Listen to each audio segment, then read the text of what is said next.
Welcome to another episode of the Edmonds Moms Room podcast. We are so lucky to have Valentina with us here today, and she is here to share her birth story. So Valentina is a mom of three. I almost said two, but she is a mom of three beautiful boys, and we've been working together since the birth of your second.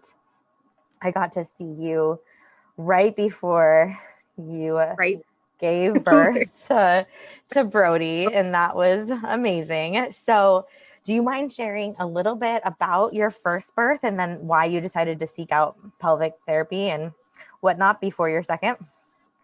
Yeah, so my first birth, I kind of went in wanting a natural birth and labor, not knowing anything about what was going on inside me.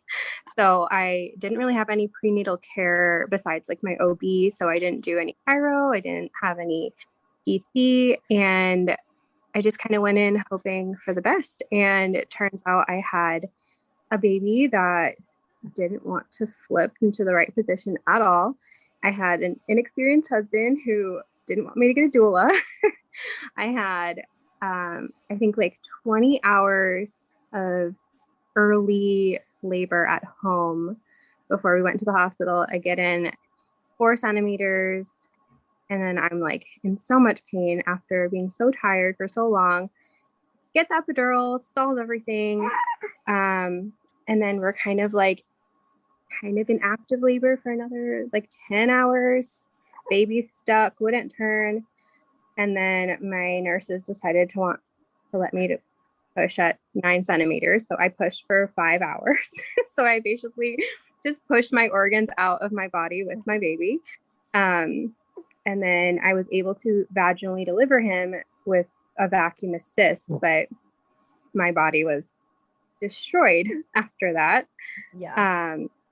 Which whose wouldn't be? So 5 full hours of pushing, and then at the end of it, they threaten you with a C-section unless you can get the vacuum to get him out in 3 tries, and then finally he's out, and all you want to do is eat because you're so hungry after not eating for so long. And I'm like, I don't even care about the baby. I just want food.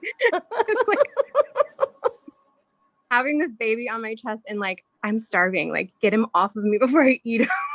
You're just just being so worked. And I just knew going into the second baby that I did not want to have that same experience, that I could not physically, mentally, emotionally do that again. And after that, my husband was like, okay, let's get a doula. I obviously had no idea what I was doing. I was not a good coach. And that's how we kind of found you, is when we met with our doula, she recommended we see you because of maybe you could help me move something around in there, or stretch something in the right place. Maybe my body just wasn't ready to, push a baby that big out of me.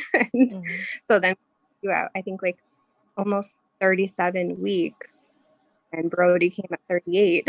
So we didn't have much time together. No, we didn't. That. But it was effective. Yeah. I mean, we were able to get through to your pelvic floor some, and that birth was better than your first. Gosh, night and day. It was if the first one was chaos and terrifying, the second one was peaceful. I mean, it was completely different. And that was with barely even seeing you. Yeah. I did have chiro care throughout the second half of my second pregnancy. So that I'm sure that helped. But also I did see you the day or two before I went into labor, and I'm really without a doubt, sure that definitely helped. The whole, I mean, I pushed for a push with Brody. Right. I mean, and sometimes just knowing how to do that and cueing that just a few times can be a complete game change. I did not know, I couldn't connect my mind to my pelvic floor at all with Brooks. And I mean, I had a host of other things happen during that labor that I didn't even mention, my epidural not working. I was in such excruciating pain that I wasn't prepared for, all of those things. And then with Brody, I was kind of mentally okay, I need to remember how to connect my mind to that. And it was just so much easier to just do that time. And like, it just kind of, and he wasn't as big. He was like a couple ounces smaller, but I don't really think that matters like at all. But No. I could actually like feel what I had to do instead of just like wing it, which was very helpful. Yeah. And that's what optimizing your body for birth is all about. So tell me, so then we went through the process of really healing your body and taking time to heal after Brody, because you still had the trauma from Brooke's delivery, the vacuum, and your pelvic floor wasn't working the way you wanted it to. Your core wasn't really firing. We couldn't get all the muscles, that took time. So after that, in that recovery, I think we stayed on together intermittently. You did some maintenance care, and then you were pregnant again. Exactly. And so, say that again. I don't like to wait in between, apparently. I love it. Together. That is fantastic. And so then we got to really work together throughout your entire third pregnancy. And you came to Body Motion and really like spent the time to really open up your pelvis, do a lot of the pelvic floor work. How did this pregnancy compare, and how did this birth compare to those previous experiences? This pregnancy, this baby being almost 10 pounds and me being not that big of a person. I mean, I don't probably could have carried him without being bedridden. Guys, I really I say it to everyone, there is no way that my body could have handled that without some sort of physical help in any way. And I just like, especially just feeling the strain on me and then coming in to see you guys and then just like having all of the stress kind of released and like being able to feel my muscles working with him, I'm like holding him in, and just I think my recovery would have been just like I don't even want to think about it. It's like just even imagining what it could have been like. Because I mean, after baby number 1, I had a hard, not really, I mean, it was difficult. It was more difficult than I expected. Like I wasn't prepared for just like sneezing and peeing myself. I wasn't prepared for like not being able to sit up, all of those things. And this time I'm like, I was able to get myself out of bed. I was able to roll over. I mean, at the end of my pregnancy and right after recovery, like I was able to do all of these things that so many women feel like they need help for. And I don't really have help. So it was helpful to be able to help myself, if that makes sense. Like totally.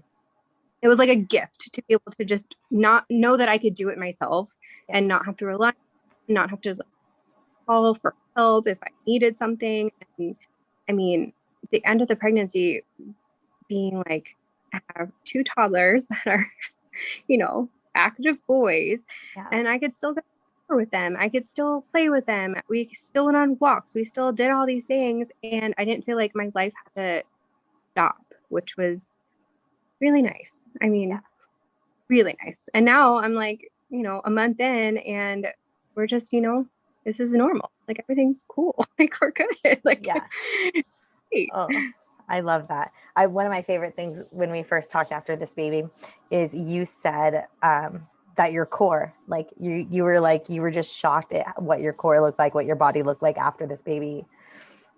Really incredible, because so many people I would see just like out and about, like knew I just had a baby, and they just like couldn't believe that a baby this big came out of me without like even seeing it.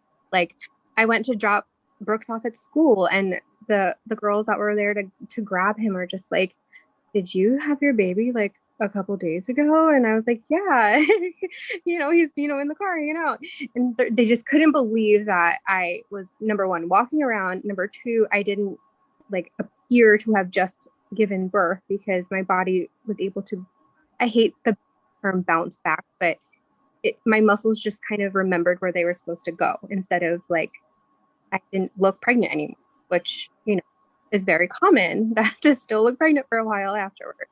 But I remember my girlfriend's a photo of my abdomen, like, hey, baby came out of here. Like, can you believe it? And it was just like, it's shocking to me still looking at that picture, how there was a baby in there like 6 days before. I So love it was that. like, pat myself on the back a little bit, but like, I didn't really, I didn't do much. 100%. You totally did though. I mean, you got the muscles working and functional, and you really spent, like, to give yourself credit, like you spent all of since Brody's birth working on your core. And that way, yes. yeah. So, I mean, it really is a lot that you did. And I think that it's something, when you do it like that, the trauma on your body is just barely there. Like when you come in for your 6 week and we kind of like see where you're at, like I'm sure your pelvic floor, with all the work we've done before, will feel like it didn't even experience anything. And your core is probably already back to where it needs to be. And you're not going to be 10 years from now, suffering with joint pain and incontinence, because your body knows exactly what to do. Of course, we'll keep it tuned up and do all that for you and, like help guide that, especially as your hormones fluctuate and change. But as, it's just really impressive. And it's so fun to see what you've been able to do. Do you mind sharing your birth story? I'll do it's really like not that much, but I guess I'll explain how I thought I was in labor for 2 full weeks because you had some serious prodromal labor. I really did. And apparently third baby, it's common. And I didn't know that. I could just like have these contractions forever. And, like no baby would happen. But even up until the night before I went to the hospital, or the morning of, basically, I wasn't convinced. So I went in for a membrane sweep. I guess I was like exactly 39 weeks. It was a Wednesday maybe. And she swept me, and then she wanted to schedule an induction, which nobody was okay with. I mean, my doula wasn't okay with it. You thought it wasn't like necessary. So she kind of put in the scheduling for Saturday, and I was going to, when they called me, just not tell them I wasn't ready and I didn't want to. And it was kind of an elective thing, so it would have been fine. So Friday rolls around. Did I see you Friday? I don't think I did. I saw you Monday that week.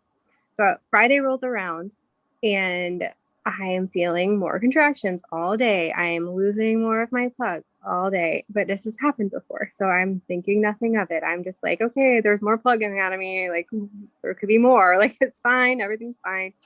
Feeling really crampy all day, kind of just like, not really thinking anything of it because it was happening for 2 weeks.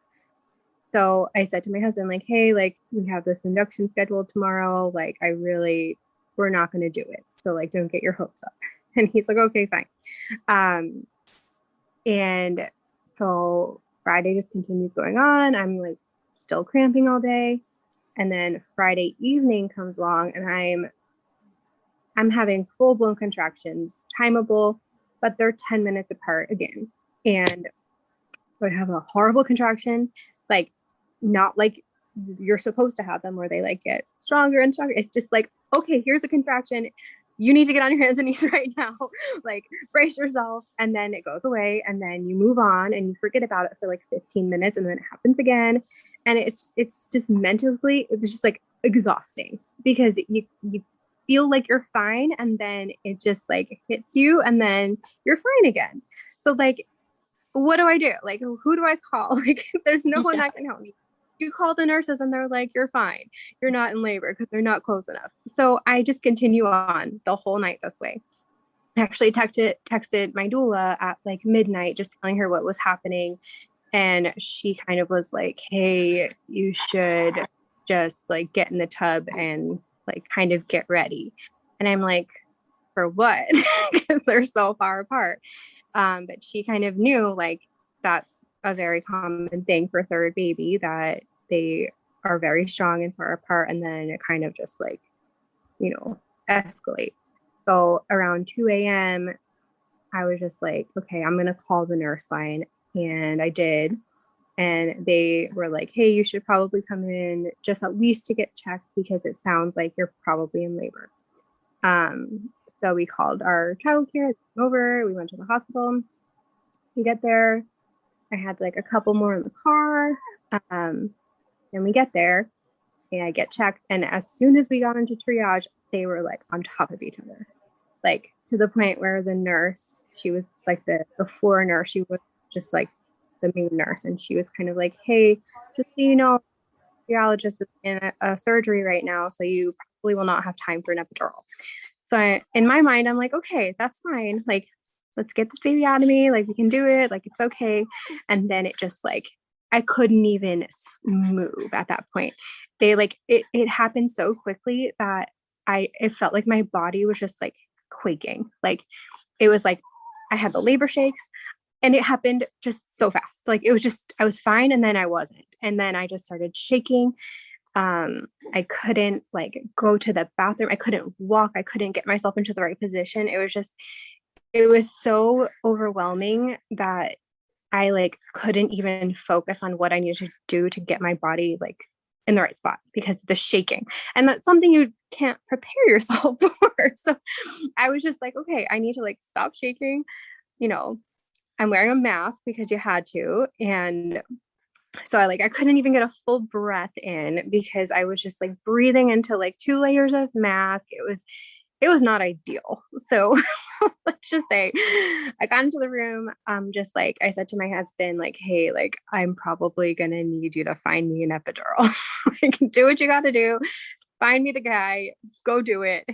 And they actually wouldn't let him leave the room because of COVID. So he kind of couldn't do anything. So I was just like, hey, nurse, please just let him know that I'm probably interested. And she's like, oh, you're probably not going to have time. I'm like, okay. So we're just, we're doing it. At that point, my doula comes in, they get the IV in me for fluids or whatever they need to do. And she's kind of just like helping me like transition, move around, get to the right position. And then they were just kind of like, hey, we can't even check you right now. You're shaking so bad. So we're just going to have to go with what's happening. So I'm like, okay, fine. Okay. And mind you, like this is like 4 or 5 a.m. at this point. We got there at like 2:30 a.m. ish. And my doctor was not there yet. So I had another doctor I didn't know come in and check me. He wasn't able to check my cervix. We had no idea what dilation I was at this point. But she said again, hey, like this baby's probably going to shoot out of you. Okay, sounds good. So we're trying to get me in position. And then I just like, it was so overwhelming. Like I can tell you, I couldn't even see. I was shaking so bad. I'm like, something has to happen. Like, I don't know what to do to stop this. And then at that moment, the anesthesiologist came in and he's like, hey, do you want me to help you out? And I'm like, yeah, please. So he was able to get an epidural in me somehow after like a couple tries because I was shaking so bad. And finally, after like 15 minutes, I stopped. The shaking kind of slowed down. But again, it only worked on one half of my body, even though we moved around. Like that's just what happens to me. So I had full on contractions on one side, nothing on the other. But they were able to check me and they were able to, at that point, see that baby was not in the right position. And that's why his head wasn't kind of like dilating me enough. I was only, I think, like 8.5 at that point. So we had a lot of work to do to turn him. And then after a couple hours, we finally turned him. And once he was in the right position, he, like they said, just shot right out. And I had a 9-pound, 12-ounce baby in like 6 minutes. I pushed like 1.5 pounds, if that. Wow. And he just was fine. And it was great. But like, I knew the minute he was in the right position, he would come right out. And that's basically what happened. That's amazing. Or like just move him around earlier. I think it was just like something that was outside my control. I couldn't stop shaking enough to, move into the right spots enough. You don't know you're gonna like shake like that. That's just hormones. Like you have no idea that's gonna happen. Totally. And it's not. It's a good note for our listeners though to like know that shaking happens during labor, because in some labor, like you go into labor and you don't actually know that, and when that happens, it's scary. And so it's a very common thing. What did you guys do to move the baby around? So it was just a lot of positioning. So since I was able to stop shaking, and since I did have a little bit of the pain kind of like edge taken off, I was able to like use a peanut ball and just size a couple times, which I think would have been hard to do without the epidural because of the shaking, because my body was shaking so bad I couldn't move. But I think also if I was able to breathe better because of the mask, that would have helped too. So, maybe if I had been vaccinated already, or if they put my COVID test in quicker or something, it would have been a different situation. But since they didn't do that, which is fine. I'm not, it is what it is. This is a pandemic. We're having a baby in a pandemic. It's fine. But I think like if I was able to breathe better and take bigger breaths, I would have been able to calm myself down. Maybe, I don't know. We'll never know. Situation that played out, because I do feel from the first birth to the second to the third, the second two were so much more peaceful and like ideal. Then didn't feel like I was out of control either time. Like I felt like I knew what I had to do, and I had the tools to do what I had to do, and the people that I needed to be there. It was just overall better by far. I mean, and way less time too. I mean, I wasn't pushing for hours. I pushed for like a minute and a half or like 5 minutes, and like it was just much better to have knowing what to do rather than winging it. And then afterward, I didn't feel so like bad. I was able to walk. I was able to, afterwards, I was able to like take care of myself right away. I mean, they wheeled me into my recovery room. After an hour, I was able to stand up. The nurses were like, "Hey, we'll help you, and don't stand up on your own." And I'm like, "I can't wait for you. Like, I'm good. Like, we're fine. Like, I know where my muscles are. I'm okay." And like, that's their job to help you. But it was just like, it was nice knowing that if I needed to go to the bathroom, I didn't need help. I didn't, I can sit up. I could hold my baby. I could pick my baby up. I could walk them across the room if I had to, which apparently isn't always the case. So, it was just to like take care of myself. I love it. Yeah. Fantastic. Thank you for sharing that. Can I ask you a question about your pushing? Yes. Did you feel like you were able to use some of the breath and breathing techniques to get the baby out? Like, yeah. That's the way. That's the only way. Perfect. Good. I mean, I didn't consider any other way than that. And I mean, I had Tiffany there too, my doula, and she was able to remind me to do those. But it's a very different thing when you can feel like your breath pushing your baby instead of straining, and like you don't really need to strain yourself, if that makes sense. It's just once you realize what you have to do and like how to do it, you don't have to overexert, which is really, I mean, it makes sense, but most people don't know that. Like, you don't have to hurt yourself to have a baby. Totally. Yeah. Be a giant. Oh, I love that. Yeah. Oh, so good. And so happy and healthy. Oh, I'm so happy for you. So just, sleeping away right now. It's nothing to do with this. Yeah, it's great. I want my third to be like that. Sure they will. Yes. Well, I hope we run into each other at the park sometime soon. Yes, I do. So, well, thank you so much for doing this. This is amazing. I really, really appreciate it. Anytime. I mean, maybe the next baby, but if there is a next baby, we'll do this again. But perfect. I'd love to do that baby with you too. Like, have my own. I just it's hard to wrap my head around that. Like, this might be my last. I don't know if you feel the same, but yeah. I do. Yeah. Well, thank you so much.